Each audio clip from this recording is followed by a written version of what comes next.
형과 아우가 돈을 절반씩 내어서 장화를 한 켤레 샀습니다. 근데 그 장화를 늘 형이 혼자 신고 다니는 겁니다. 그러니 아우가 화가 났습니다.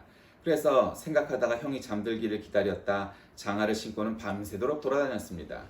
그랬더니 새벽녘이 되자 장화가 그만 해지고 말았습니다. 어두운데 험한 길을 자꾸 돌아다니다 보니 그리 되었습니다. 아침에 일어나 해진 장화를 본 형이 다시 돈을 모아서 장화를 사자고 말합니다.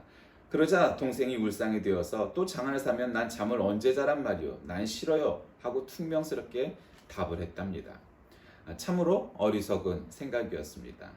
인생을 살다 보면 여러 가지 일들에 대하여서 굉장히 정확한 판단을 내릴 수도 있고 정확한 의견을 발휘할 수도 있지만 그러나 조금만 잘못 생각하면 이 아우처럼 쓸데없는데 정력을 낭비하는 경우도 있습니다. 차라리 형한테 왜 형만 신고 다니냐? 우리가 돈을 똑같이 냈으니 나눠서 신고 다니자. 뭐 이런 식으로 협상을 하고 그렇게 대화를 했더라면 이런 결과를 얻지는 않았을 겁니다. 오늘 빌립보서 4장 1절에서 9절 말씀을 중심으로 저는 행할 믿음이란 제목으로 말씀을 나누고자 합니다. 빌립보는 지금도 소아시아, 터키 이 지역에 있는 아직도 있는 그 지명이 있습니다. 바울은 빌립보 교회가 지금 당면하고 있는 문제들에 대해서 아주 구체적이고 솔직하게 권면, 교훈을 주고 있습니다. 특별히 본문에는 빌립보 교회의 유력한 인사들인 유오디아와 순두개의 부활을 지적하고 화해할 것을 부탁합니다. 어느 교회나 어느 조직이나 어느 사람이나 굉장히 일도 잘하고 나름 그 사람 한 사람 또 저 사람 한 사람을 놓고 보면 괜찮은 사람입니다. 교회 안에서도 아무개 장로님 또 아무개 장로님 다 놓고 보면 괜찮은데 문제는 이 둘이 사이가 안 좋아서 절대 화해가 안 되고 친해지게 안 되고 협력이 안 되는 경우 있습니다. 지금 빌립보 교회가 그런 문제에 다다랐는데 바울이 빌립보 교인들에게 영적 성장을 하기 위한 어떻게 하면 되겠는가? 그래서 결론적인 몇 가지 충고, 사랑과 감사의 마음 이런 것들을 전달하고 있습니다. 원래 이 빌립보를 포함하는 고대 마게도니아 지방의 부인들은 다른 지방의 부인들과는 달리 개인 재산을 소유하는 등 사회적으로 굉장히 여건이 높았던 특권을 누리고 있던 지역입니다. 마케도니아는 원래 그리스 문화에 속해 있는 겁니다.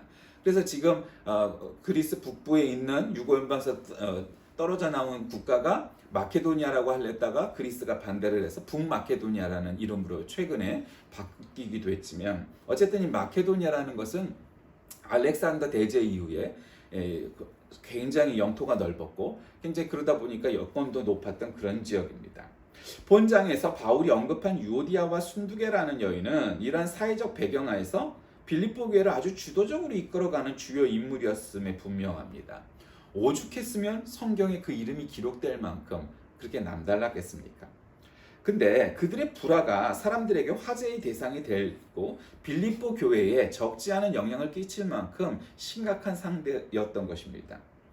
사람들은 생각을 하고 말을 하고 그리고 또 행동을 하는 또 그런 것이 있습니다.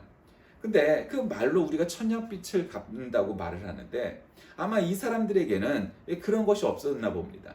그런데 사도 바울은 지금 본문 1절에서 사랑하는 이란 표현을 2번씩이나 사용하는 것을 보면 참으로 바울이 어찌 보면 굉장히 이성적인 사람입니다. 그의 글들을 보면 그만큼 이성적일 수 있을까? 정말 그 당시 최고의 석학이라고 할 만큼 그런 학자였습니다. 그럼에도 불구하고 그의 표현은 나의 사랑하고 사모하는 형제들, 나의 기쁨이요 면류관이 사랑하는 자들아, 이와 같이 주 안에 서라. 이렇게 오늘 본문 말씀을 시작합니다. 그러니 얼마나 바울이 따뜻하게 표현을 하는지 보면 알 수가 있습니다. 바울은 빌립보 교회에 보내는 이 편지 속에서 성도들에게 어떻게 해야 하며 빌립보 교회가 어떤 처지인데 어떻게 해야 되느냐 이런 교훈을 주고 있습니다. 자, 오늘 바울이 빌립보 교회에 주는 첫 번째 교훈은 뭘까요? 그건 첫째, 주 안에 바로 서라 이렇게 말합니다. 바울은 성도들이 자신의 기쁨이요 면류관이라고 말합니다. 여러분 이런 표현이 얼마나 대단한 표현입니까? 나의 기쁨이요 면류관이. 보통 우리가 자녀들을 향해서 우리 자녀는 나의 기쁨이요 면류관이다 이렇게 얘기하지 않습니까? 바울에게 있어서 이 빌립보 교회는 영적인 아들과 같은 영적인 자녀와 같은 그런 존재입니다. 그러니 이러한 표현이 가능했겠죠. 그래서 성도들에 대한 사랑을 그렇게 표현하고 있습니다. 바울은 성도들을 자신의 분신과 같이 귀하게 여겼는데 왜냐하면 자신의 사역의 열매였기 때문이지요. 바울은 삶의 목적과 동기가 주의 복음을 위하여 전파해서 성도들을 굳게 하는 것이므로 성도들의 삶이 그리고 성도들의 믿음이 나날이 나아가는 것을 보고 기뻐하여 나의 기쁨이여 멸류관이라고 했던 겁니다. 제가 좋아하는 드라마 중에 그런 대사가 있습니다.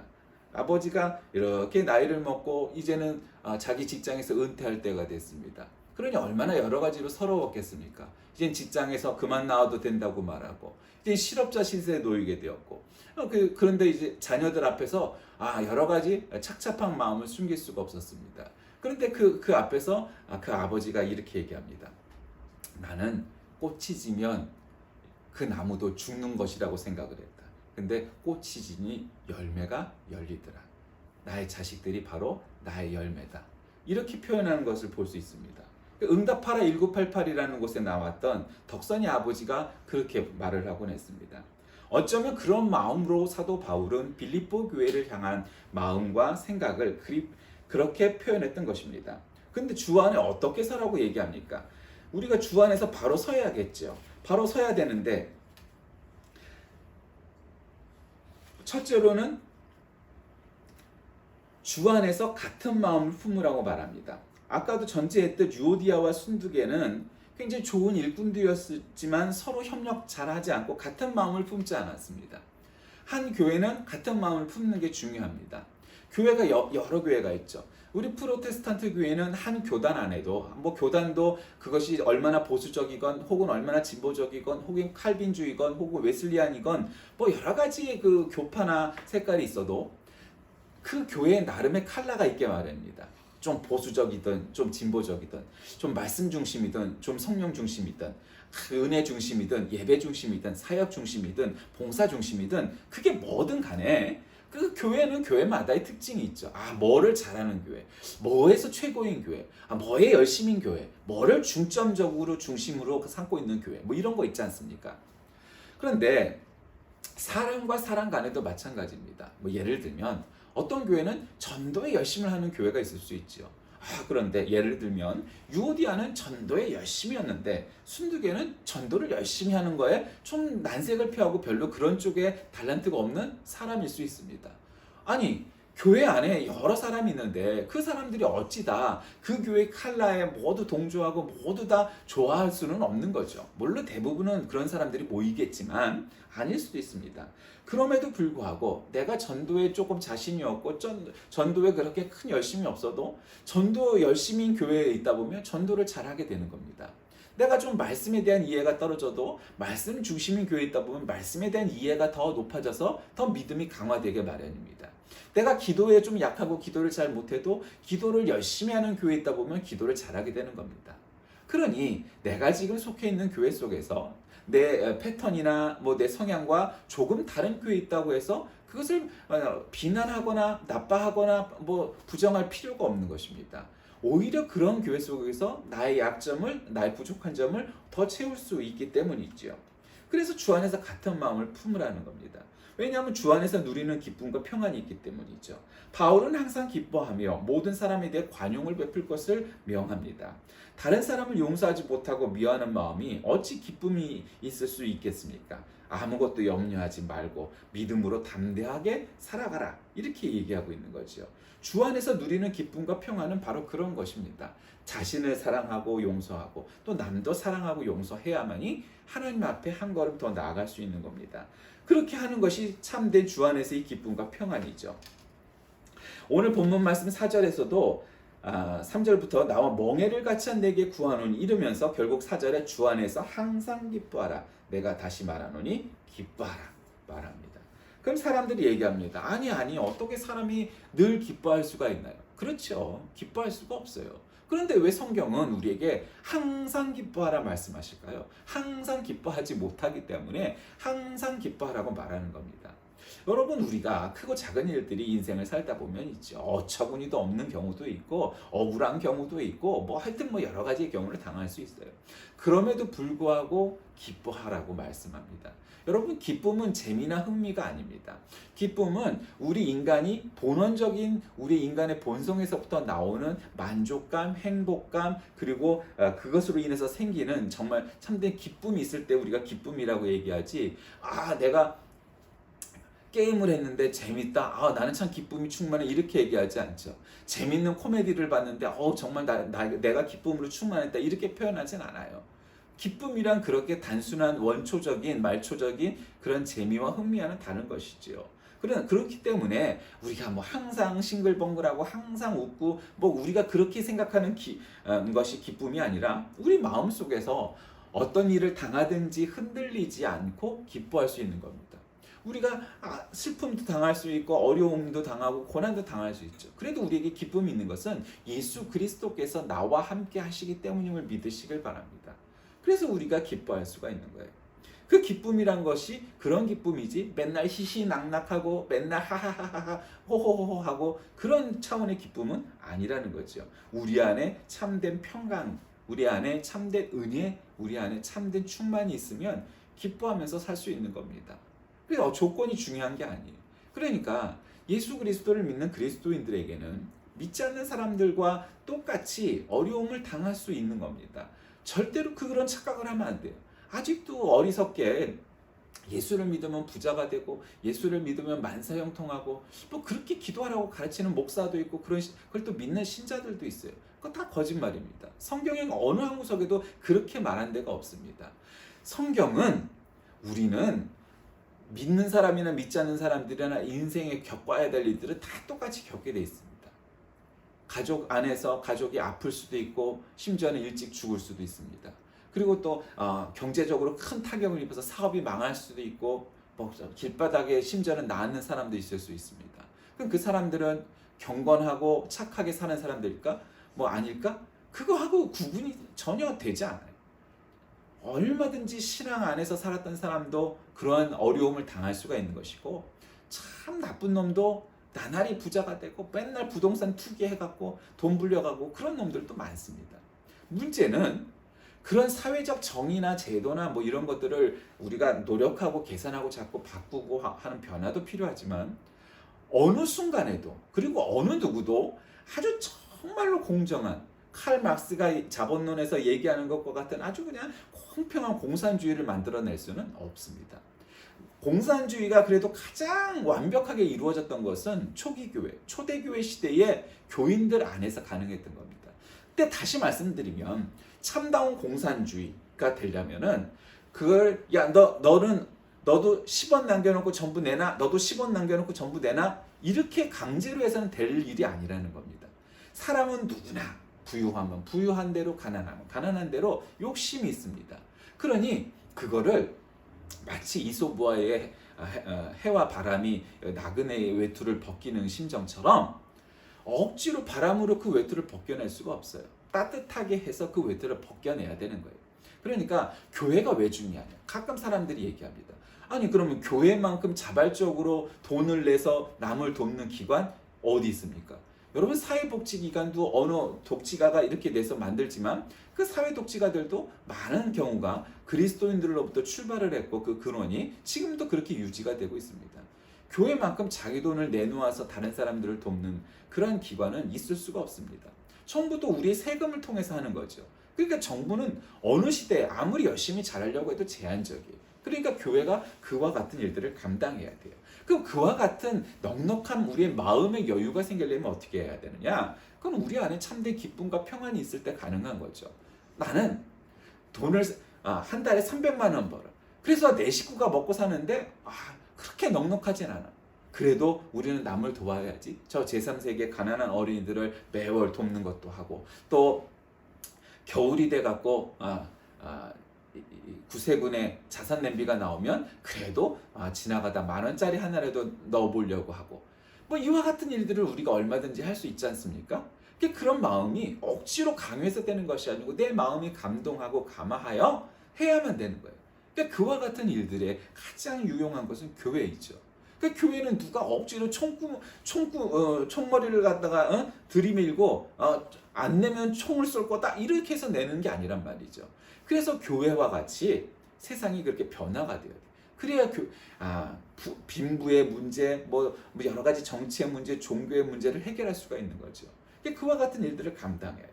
자, 그리고 주의 교훈을 행하라고 말을 하죠. 바울은 성도들에게 자신에게 배우고 받고 듣고 본바를 행하라. 그렇게 말합니다.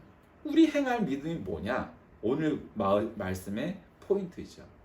야, 너희는 내가 너희들에게 배우고 받고 듣고 본바를 행하라. 그것이 행할 믿음입니다. 그러니까 바울은 나한테 배운 거대로 해. 이렇게 얘기하는 겁니다. 여러분, 어느 부모가, 어느 선생이 나에게 배운 대로 해. 이렇게 자신 있게 말할 수 있는 사람은 많지 않죠. 그럼에도 불구하고 나는 선생님에게 배운 대로 했습니다. 나는 부모님에게 배운 대로 했습니다. 나는 목사님에게 배운 대로 믿었습니다. 이렇게 표현한다면 그 이상의 가치가 세상에 어디 있겠습니까? 그러니 우리는 그것을 어디에 근거를 두어야 되느냐? 어떤 큰 교회 목사나 어떤 교단의 교리나 이것이 아니고 오직 성경에서 배우고 받고 듣고 본 바를 우리의 행할 믿음의 표준으로 삼아야 하는 겁니다. 성경은 카논, 표준입니다. 성경은 어느 곳에서도 변함이 없고 어느 시대 어느 공간에서도 변질이 되지 않는 유일한 하나님의 말씀입니다. 그것이 그리스도의 복음의 교훈입니다. 그러니까 성경의 가르침대로 살 때 우리가 그와 같이 참된 기쁨과 평안을 누리고 주 안에서 바로 서서 결국 그것이 우리가 행할 믿음이 되어 하나님께 칭찬받을 만한 사람들이 될 수 있게 되는 겁니다. 그러면 그와 같은 결과가 우리에게 어떻게 나느냐? 일체의 비결을 배우게 되죠. 바울은 빌립보 교인들에게 자신의 쓸 것을 보내준 것을 감사합니다. 그러니까 빌립보 교인 한마디로 말하면 전도비를, 선교비를 바울에게 많이 보냈습니다. 아다시피 바울은 자비랑 선교를 했습니다. 천막 만들고 텐트 만드는 일을 하면서 자기가 선교비를 직접 벌었습니다. 근데 그 돈만으로 교회를 세우고 개척하는데, 그리고 그 당시에 얼마나 걸어 다니는데 그 돈이 많이 들었겠습니까? 그거를 선교비를 잘 보냈던가 봅니다. 그러니 자신이 풍부에도 처할 수 있고 비천에도 처할 수 있는 일체의 비결을 배웠다. 여러분, 이게 참 중요한 겁니다. 사도 바울은 참 부유한 집, 잘 먹고 잘 큰, 사랑받고 큰, 많이 배운 그러한 사람입니다. 부잣집 아들입니다. 그럼에도 불구하고 그는 사도로 나서면서 이전에 자신의 아버지의 집에서 겪어보지 못한 가난과 고통과 핍박과 이런 많은 어려움들을 겪게 됩니다. 그리고 감옥에 심지어는 가고 죽음의 고통 속에 시달리게 됩니다. 자기 죽이겠다고 나서는 사람들을 많이 만납니다.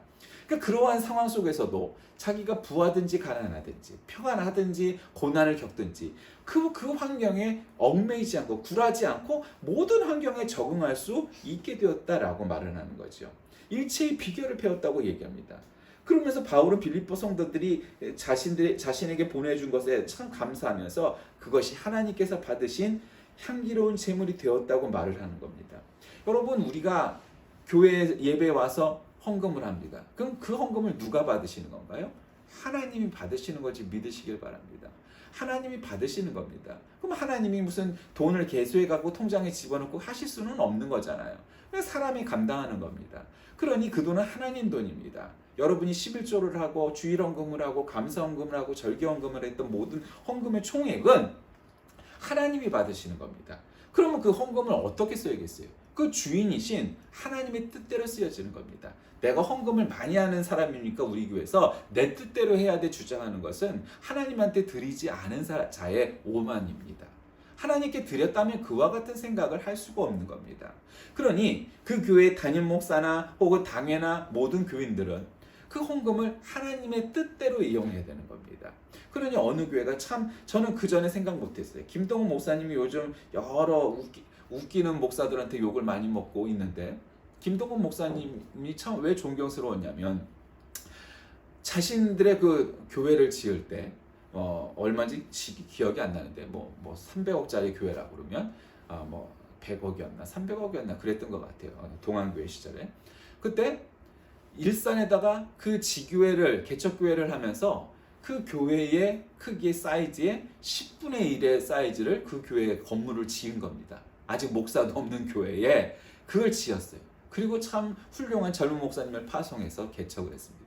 그럼 그 교회가 그 신도시 일산에서 어떻게 됐을까요? 아유, 부흥을 많이 하죠.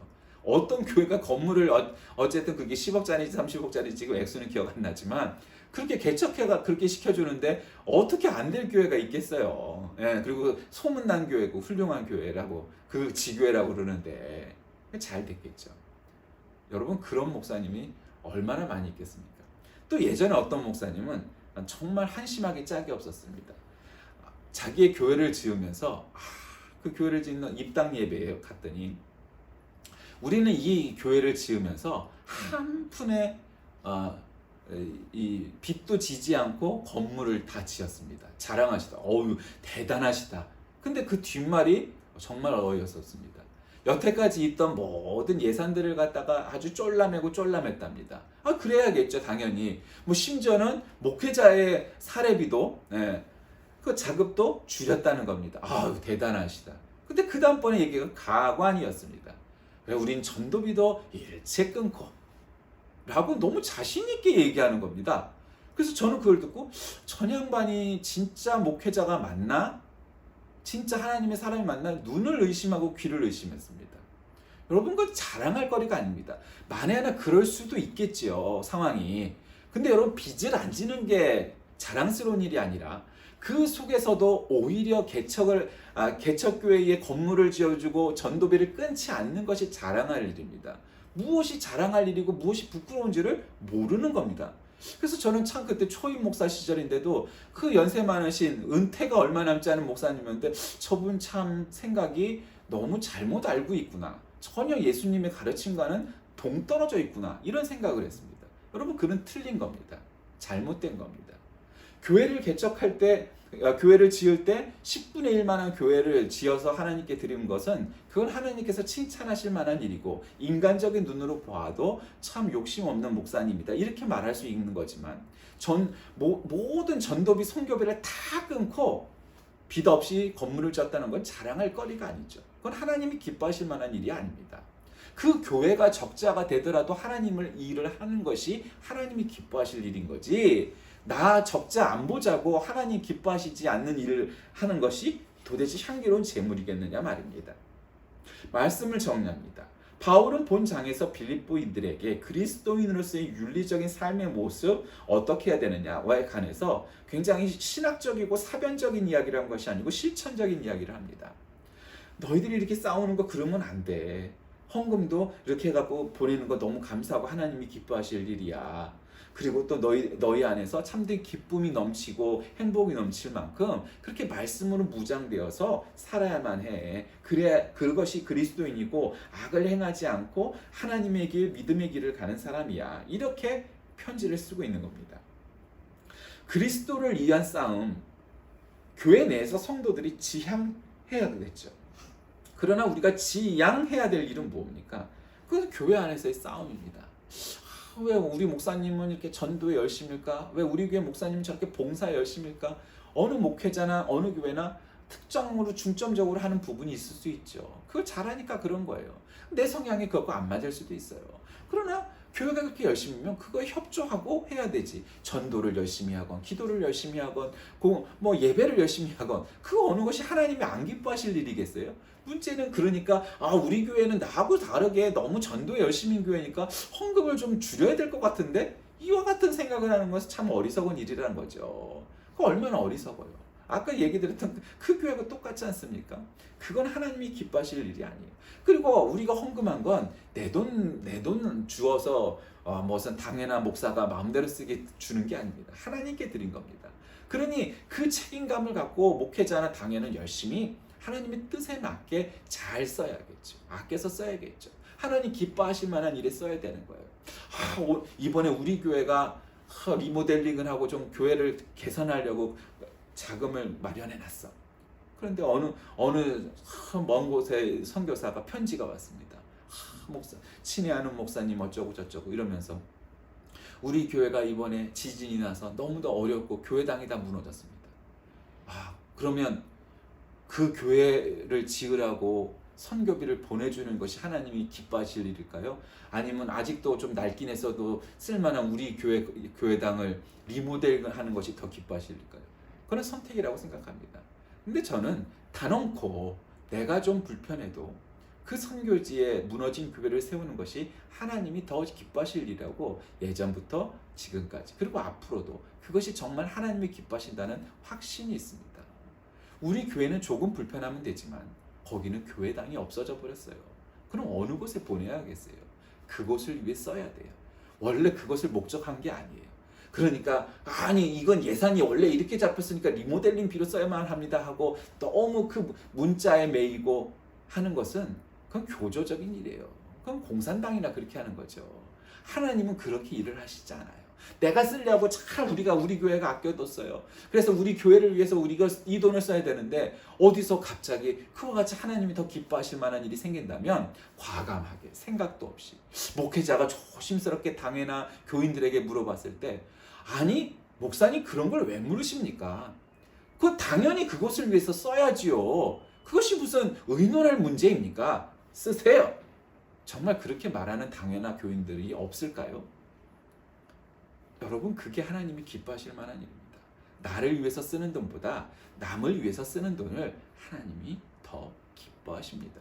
왜냐고요? 그것이 하나님의 뜻이기 때문이죠. 그건 물어볼 필요도 없고 기도해 볼 필요도 없는 결론입니다. 물론 우리 교회가 리모델링 돼서 더 깨끗하고 쾌적한 환경 속에서 예배를 드리는 것도 하나님이 기뻐하실 만한 일이죠. 그러나 더 어려운 교회가 있잖아요. 그러면 그거를 내가 몰랐다면 관계없지만 알았다면 그것을 위해 쓰는 거죠. 말씀을 정리합니다. 바울이 그리스도 안에서 얻은 생활의 비법, 삶의 비법은 뭐냐? 하늘을 향하여 살아가는 모든 성도들의 필요한 능력입니다. 그리스도 안에서 환경을 초월해 기쁨과 만족 가운데 항상 천국처럼 살아가기 위해서는 이렇게 주 안에서 바로 서야 돼요. 그럼 이 흔들림이 없이 살아갈 수 있는 거예요. 여러분 지금 어떤 어려움이 있으십니까? 어떤 문제가 있으십니까? 일일이 고하지 않을지라도 우리에게는 그와 같은 일들이 매 순간 있지요. 그러나 그 순간순간마다 어려움과 고난을 겪지 않을 방법이란 없습니다. 제가 잘 드는 예 중에 하나지만 어린 선수를 키우기 위해서는 실패를 맛보게 해야 돼요. 이제 신인 투수를 내놓고 안타를 맞게 하고 홈런을 맞게 합니다. 그렇게 안타를 맞고 홈런을 맞아야 그 투수가 크는 거예요. 그럼 다음번에 이렇게 하지 말아야겠다. 그러다 조금 있다가는 한 선수를 원아웃만 잡는 데 쓰던 투수를 이제는 3명을 상대하는 투수로 하고 결국 나중에는 마무리든지 선발 투수로 키워나갈 수가 있어요. 타자도 마찬가지죠. 선수가 하루아침에 그렇게 일취월장할 수 없어요. 실패와 아픔을 겪으면서 점점 성장해 나갈 때 그 선수가 주력 선수가 되고 정말 나중에 스타 선수도 될 수가 있는 거죠. 모든 선수가 그렇게 클 수는 없지만 그렇게 성장시켜 나가는 거예요. 그게 감독과 코치의 배려죠. 어린 선수들을 이렇게 키워나가요. 우리의 믿음도 그렇습니다. 그와 같이 하루하루 살다 보면 작은 실패도 있을 수 있지만 그러나 우리의 인생은 이미 성공한 줄 믿으시길 바랍니다. 왜냐하면 우리는 천국 갈 것이기 때문입니다. 예수님을 만날 것이기 때문이고 하나님의 자녀이기 때문입니다. 그러니 그 과정 속에서 겪게 되는 어려움들이 생길 때마다 우리의 행할 믿음은 말씀을 부여잡고 거기에 바로 쓰는 것, 그것이 우리의 행할 믿음입니다. 기도하겠습니다. 살아계신 하나님, 우리 인생 가운데 일일이 고하지 못할 여러 가지 어려움들이 있습니다. 참으로 우리의 실패와 우리들의 패배가 너무도 많습니다. 그러나 우리는 궁극적으로 승리했기에 결과를 알기에 그것들을 이겨나갈 만한 능력이 있음을 기억하게 하여 주옵소서. 어떠한 실패도 좌절할 필요가 없고 낙담하지 않을 것은 예수 그리스도께서 승리하셨고 우리는 그 길을 가기에 우리는 이미 승리한 자이기 때문입니다. 우리의 행할 믿음은 바로 그 말씀을 부여잡고 주 안에서 바로 서는 것이라 말씀하셨듯 사도 바울이 빌립보교에 준 그 교훈처럼 우리의 행할 믿음을 다하고 주 안에서 바로 서는 우리 되게 하여 주옵소서. 예수 그리스도의 이름으로 간절히 기도드립니다. 아멘.